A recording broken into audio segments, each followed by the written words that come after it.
بسم اللہ الرحمن الرحیم۔ السلام علیکم ورحمۃ اللہ وبرکاتہ۔ محترم سامعین کرام، مولانا کلیم صدیقی پر یوگی سرکار نے پھر لگایا الزام۔ مولانا کلیم صدیقی صاحب پر پھر آ سکتی ہے بڑی پریشانی۔ پوری خبر کیا ہے یہ سنانے سے پہلے آپ سے مؤدبانہ درخواست ہے، اگر آپ بھی حالات حاضرہ سے واقف رہنا چاہتے ہیں تو جلدی سے ہمارے چینل کو سبسکرائب کر دیں، بیل آئیکن گھنٹی کے بٹن کو ضرور دبا دے تاکہ ہر آنے والی ویڈیو بر وقت آپ کو حاصل ہو جائے۔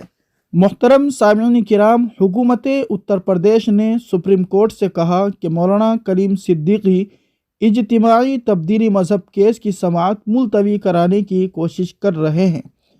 مولانا پر اتر پردیش ATS نے الزام عائد کیا ہے کہ وہ ملک بھر میں تبدیلی مذہب کا بہت بڑا سینڈیکیٹ چلاتے ہیں۔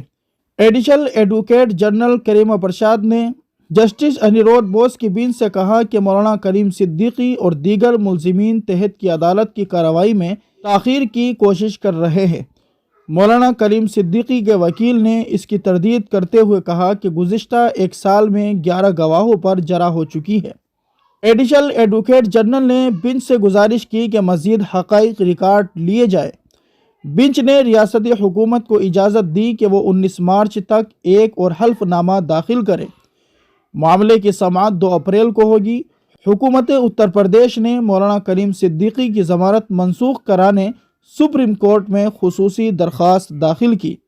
مولانا کو الہ آباد ہائی کورٹ کی ڈویژن بینچ نے گزشتہ برس ضمانت منظور کی تھی۔ جسٹس عطاء الرحمان مسعودی اور جسٹس سروج یادو پر مشتمل بینچ نے ان کی رہائی کا حکم دیا تھا۔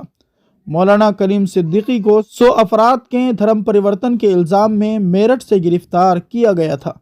ہائی کورٹ نے انہیں اس بنیاد پر ضمانت دی تھی کہ سپریم کورٹ اسی کیس کے ایک اور ملزم کو ضمانت دے چکی ہے۔ محترم سامعین کرام، دعا کیجیے اللہ تبارک و تعالی حضرت مولانا کلیم صدیقی صاحب کی حفاظت فرمائے، شرور و فتن سے، سازشوں سے اللہ رب العزت مولانا کو محفوظ رکھے۔ اللہ تبارک و تعالی پوری امت مسلمہ کی حفاظت فرمائے۔